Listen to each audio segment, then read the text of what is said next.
Bienvenue, chers frères et sœurs, à mon programme Les Verbes divins, une étude biblique hebdomadaire sur les lectures liturgiques de chaque dimanche. J'ai conçu ce programme pour nous aider, nous, laïcs et clergés, à nous familiariser avec les lectures liturgiques de chaque dimanche.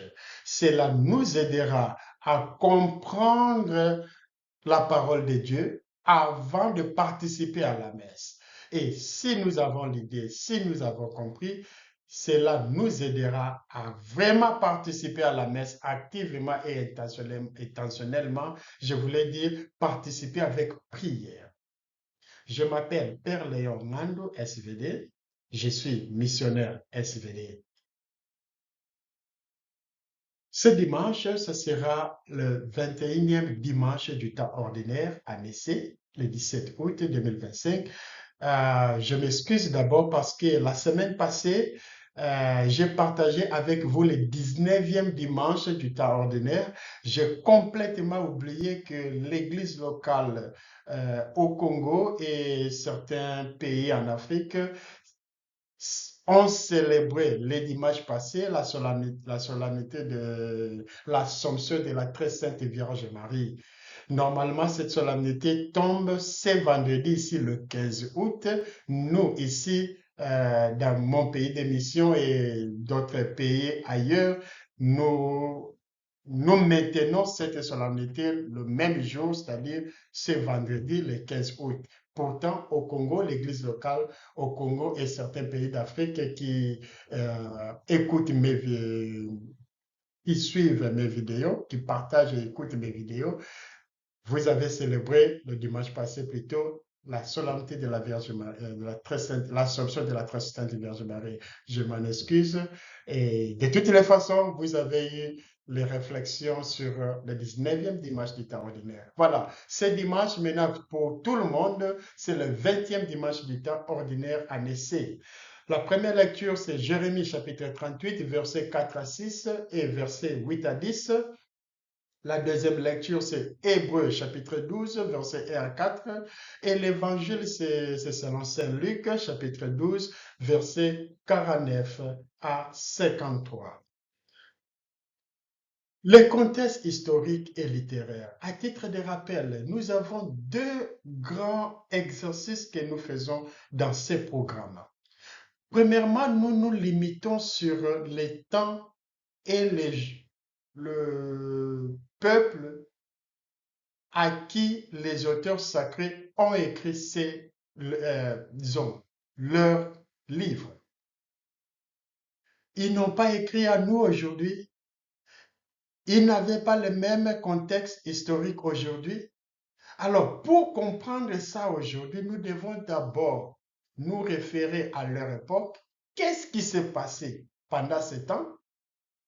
Qu'est-ce qui a poussé, par exemple, aujourd'hui, nous étudions l'évangile de Luc, selon Saint Luc. Qu'est-ce qui a poussé Luc à écrire ces passages d'aujourd'hui?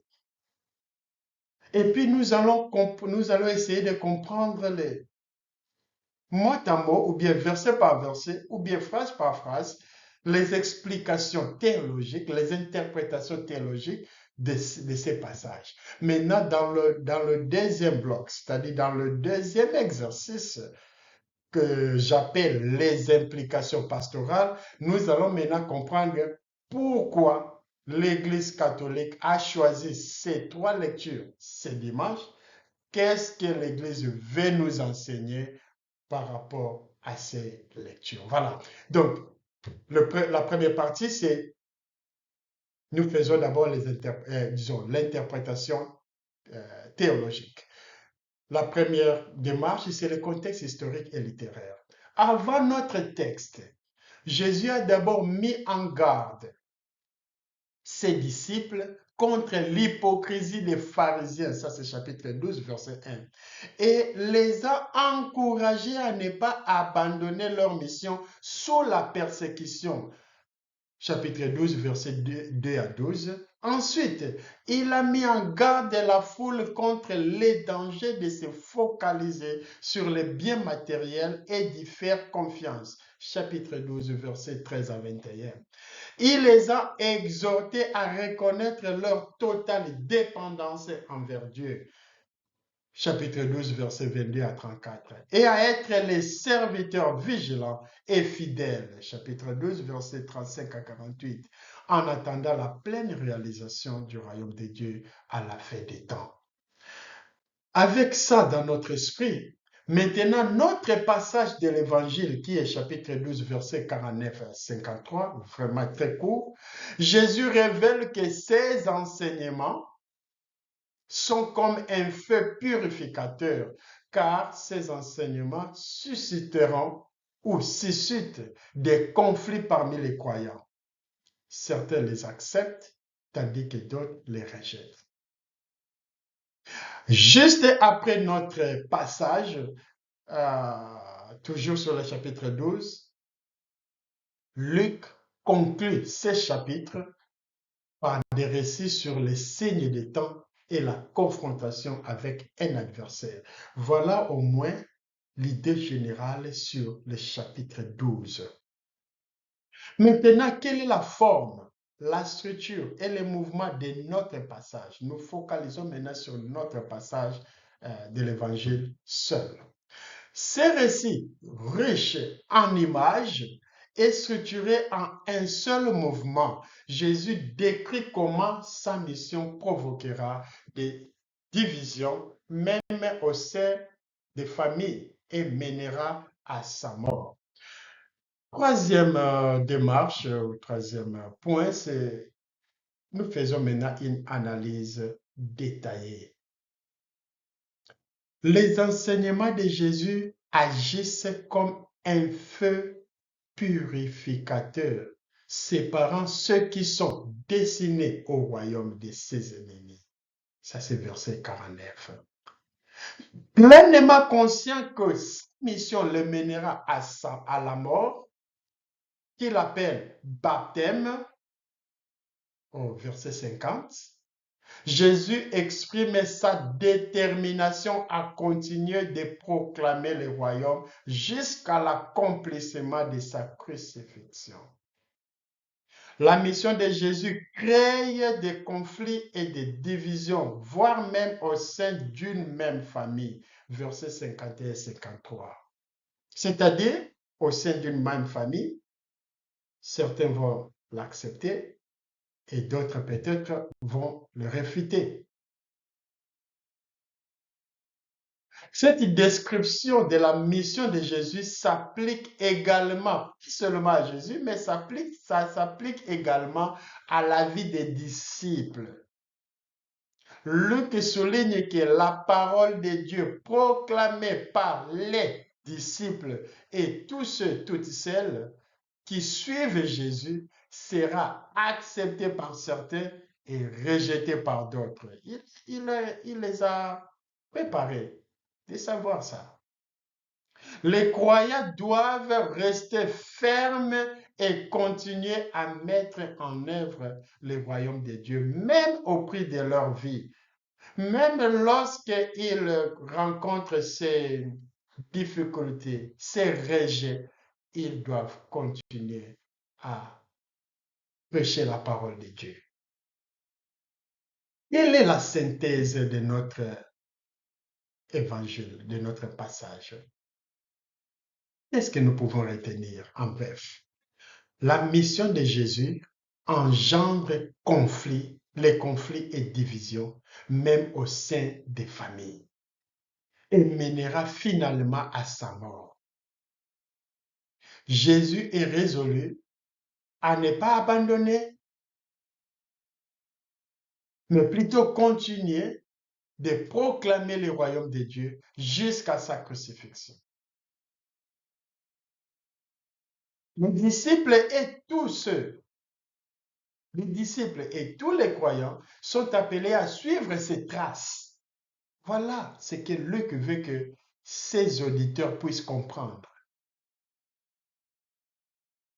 Même si le monde les rejette, et les persécutent jusqu'à la mort comme ils ont fait à Jésus, ils sont encouragés à ne pas abandonner leur foi et à poursuivre l'œuvre du royaume de Dieu jusqu'à la fin de leur vie. Deuxième partie de notre exercice, c'est ce que j'appelle les implications pastorales. Ici, nous avons deux choses à faire. Premièrement, quel est le contexte liturgique de lecture biblique de ce dimanche? Et deuxièmement, que nous enseigne l'Église à travers les lectures bibliques d'aujourd'hui? Faisons d'abord le contexte liturgique. Ici, nous mettons toutes les trois lectures ensemble. Nous donnons des grandes idées. Dans l'Évangile, Jésus décrit sa mission comme une source de division, même au sein d'une même famille. Cela signifie que certains accepteront son message du royaume de Dieu, tandis que d'autres les rejetteront. Cela veut dire